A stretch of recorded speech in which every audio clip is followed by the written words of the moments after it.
स्वाहा तस्य वितुर्वरेण्यं भर्गो देवस्य धीमहि धियो यो नः प्रचोदयात्। परम पूज्य गुरुदेव, वंदनीय माता जी, गायत्री मातांकर सूक्ष्म सत्ता को अंतःर सहित नमन वंदन करुछि।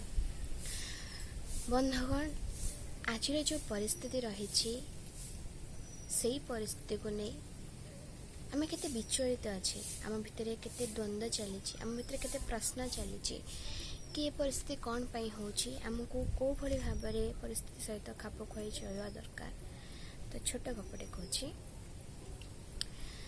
दिने गोटे गाँव रे गोटे छोट परिवार थिला, बहुत गरीब थिले से माने। स्वामी, स्त्री, बापा, माँ से परिवार सदस्य थिले। निजर दुई पुओ झील सांगरे से लोकड़ी रोला एवं तार गृहपालित पशु कहले 4टी छेली ही केवल थिले। तो फैमिलीटा यही थिला। गोटे लोक थिला, तार जड़े धर्मपत्नी थिले, तार पितामाता थिले जे कि वृद्धा थिले एवं तार गोटे पुओ आ गोटे झील थिले। तो ताको चलिया पे बहुत संघर्ष करने को पड़े, नीतिदिन जीवन में बहुत संघर्ष करने को पड़े। तार रोजगार पंथा जहाँ थिला बहुत चलिया को बहुत ताको कष्ट हुए। ता सहित 4टी पाखे छेली थिला। तो सी कौन कला ना, दिने गुरु पाखक गला, पाखु जा कहला, गुरुजी मु कौन करी, मत चलिया को बहुत असुविधा होची, मो पाखे एते पर्याप्त परिमाण धन भी नहीं कि मु सुखरे चली पारि, बहुत कष्टे मस्टे मु चलुची। तो ये कथा सुनला परे गुरुजी ताको पचारे, बाबा रे तो पाखे केतेटा छेली अच्छी? से कहला मो पाखे 4टा छेली अच्छी एवं मो फैमिली रो मेंबर्स संख्या से कहला आम एमती कष्ट चलुचु। पूरा डिटेल्स ता गुरुजी को से कहला।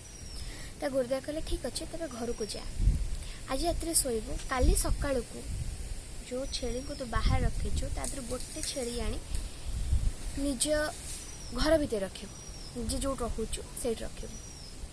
तो से व्यक्ति से भाया कला।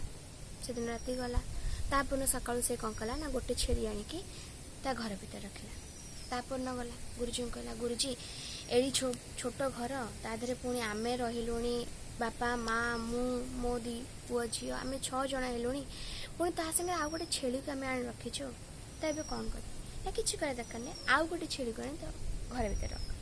से व्यक्ति कौन कला ना, पुणी जेहेतु गुरुदेव कहते से कौन कला ना, पुणी आउ गोटे छेली को आनी घर भितर रखला। तो पुणी गला गुरुदेव पाखक। गुरुदेव बहुत कष्ट होची, आम एमती 6 जन थी, आउ 2 जन आसीगले। गाय गोरु से रोचंती, छेली 2टा से रोचंती, से खाऊँ पीऊँ, बहुत असुविधा हो चलिया को। तो गुरुदेव कहला ठीक अच्छे, तो तृतीय छेलीटा को मत से रख। से कौन कर पुणी तृतीय छेलीटा को आणला, पुणी रखला। पुणी जा गुरुदेव पाखे तार कहला, गुरुजी कौन करी, रहा बहुत असुविधा होची एमती कहला। गुरुजी कहले ठीक अच्छे, एबे शेष जो 4थ छेलीटी अच्छी ताकू भी आणिकी तो घरे रख। से कौन कला ना, 4थ छेली को आणिकी ता घरे रखिला। रखिला परे शेष से कौन कला ना, गला ता गुरुदेव पाखु गला। गुरुदेव आउ होनी, 4टा छेली, पुणी मु अच्छी, मो पत्नी अच्छी, समस्त रहा को बहुत कष्ट होमको। तापर गुरुदेव कहले ठीक अच्छे, गोटे कम कर, गोटे उपाय दूची, 4टी एक छेली को एकाड़े बाहर करदेबू घर भर, देखिए कौन हो। से कौन कला ना, घर गला सांगे सांगे कौन कला 4टा एक छेली काटिदेला। से दिन राति आराम से रही, पूरा जगह जमी हवा कथा सेमती है, खाइले पीले उठिले बसिले। तापर से पुणी ता गुरुदेव पाखु आसला। ता गुरुदेव पचारे, अरे बाबा एबे केमती अच्छु? बहुत भल अच्छे, बहुत भल अच्छे गुरुदेव।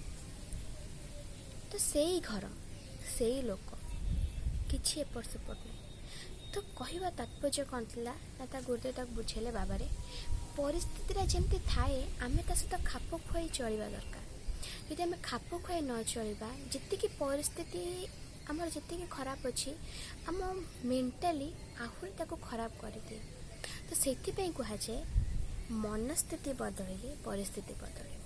तो आम जो भाई भाव में चलुचे ସେଇଭଳି ଭାବେ ନିଜ ଜୀବନଟାକୁ ଆହୁରି ସୁରୁଖୁରୁରେ କରିପାରିବା କେମିତି ନା ଆମେ ଯଦି ମେଣ୍ଟାଲି ଷ୍ଟ୍ରଙ୍ଗ ରହିବା କି ଆମକୁ ଏଇଟା କରିବାର ଥିଲା, ଆମେ ଏଇଟା କରିବା, ଆମ ଦୈନନ୍ଦିନ ଜୀବନରେ ଏଇଟା ଆବଶ୍ୟକତା ରହିଛି ତ ଆମେ କରିବା ଦରକାର।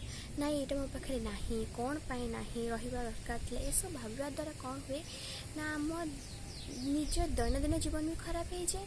ଯାହା ବି ପରିସ୍ଥିତି ଯେତିକି ବି ସୁଧୁରିକି ଥାଏ ତାହା ଆହୁରି ମଧ୍ୟ ବିଗିଡ଼ି ଯାଇଥାଏ। ତେଣୁକରି କୁହାଯାଏ ମନସ୍ଥିତି ବଦଳିଲେ ପରିସ୍ଥିତି ବଦଳିଲେ। ସେ ବ୍ୟକ୍ତି ପାଖରେ ଯେଉଁ ବଖରାଏ ଘର ଥିଲା ସେଇ ବଖରାଏ ଘର, ଯେଉଁ ଫ୍ୟାମିଲି ତା ପାଖରେ ରହୁଥିଲେ ସେଇ ଫ୍ୟାମିଲି, କିନ୍ତୁ ପ୍ରୋବ୍ଲେମ୍ କ'ଣ ହେଲା ଯେତେବେଳେ ତ ଆଉ ପ୍ରୋବ୍ଲେମ୍ ମିଳିଲା ସେତେବେଳେ ସେ ଜାଣିପାରିଲା ଆଚ୍ଛା ଯେଉଁ ଲାଇଫ୍ଟା ମୁଁ ପଛରେ ଛାଡ଼ି ଦେଇ ଆସିଥିଲି ସେଇଟା ବେଟର୍ ଥିଲା।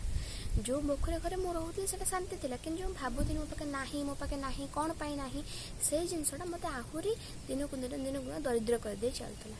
ତେଣୁ ସବୁବେଳେ ନିଜ ମନସ୍ଥିତି ଠିକ୍ ରଖନ୍ତୁ, ପରିସ୍ଥିତି ଅଟୋମେଟିକାଲି ବଦଳିଯିବ।